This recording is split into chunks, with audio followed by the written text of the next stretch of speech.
फूडबीज मध्ये हॉटेल कसं चालू करायचं याचं ट्रेनिंग देणारे अजिंक्य सर यांचं स्वतःचं सांगलीमध्ये क्लाउड किचन आहे. त्या ठिकाणी मी आलेलो आहे. पाव किलो पनीर घेतलेला आहे आणि त्याला आलं लसूणची पेस्ट टाकल्यानंतर मीठ टाकलेलं आहे.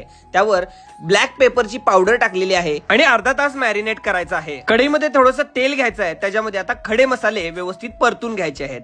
ही सेम डिश तुम्ही नॉनव्हेज मध्ये सुद्धा करू शकता.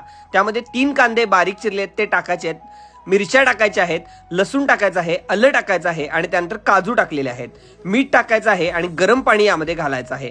सगळं व्यवस्थित गरम पाण्यामध्ये उकडून घ्यायचं आहे आणि त्यानंतर खडे मसाले जे आहेत ते बाजूला काढून घ्यायचे आहेत आणि मिक्सरच्या भांड्यामध्ये हे सगळं टाकलेलं आहे. त्यामध्ये दही टाकायचं आहे थोडंसं, त्यानंतर चीज टाकलेलं आहे. आता कोथिंबीर आणि पुदिना गेलेला आहे. हळद, धनेजिरे पावडर, किचन किंग मसाला आणि गरम मसाला यामध्ये टाकायचा आहे. तो सुद्धा मिक्सर मध्ये पेस्ट करून घ्यायची आहे. एका पॅन मध्ये थोडंसं तेल टाकायचं आणि मॅरिनेट केलेले जे पनीर आहेत ते व्यवस्थित दोन्ही बाजूनं खरपूस असे गोल्डन ब्राऊन होईपर्यंत भाजून घ्यायचे आहेत. अजिंक्यच किचन @सांगली या युट्यूब चॅनलवर सुद्धा अशा छान छान रेसिपी आपल्याला बघायला मिळतील. चिकन अफगाण सुद्धा याच रेसिपीनं तुम्ही करू शकता. पॅन मध्ये तेल घेतलेलं आहे, थोडंसं तूप घालायचं आहे किंवा तुम्ही बटरही घालू शकता. आता हिंग टाकलेली आहे. हिंग व्यवस्थित टाकल्यानंतर यामध्ये जे मिश्रण केलं होतं मसाला तो सगळा टाकून घ्यायचा आहे. किती मस्त दिसते ना, कलर सुद्धा खूप छान आहे. हीच ग्रेव्ही आपण व्हाईट मध्ये सुद्धा करू शकतो.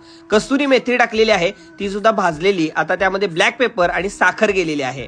थोडंसं मीठ टाकायचं चवीनुसार. दूध किंवा क्रीम तुम्ही यामध्ये टाकू शकता. आता जे पनीर आहे जे टॉस केलं होतं ते सगळे ऍड करून घ्यायचं आहे.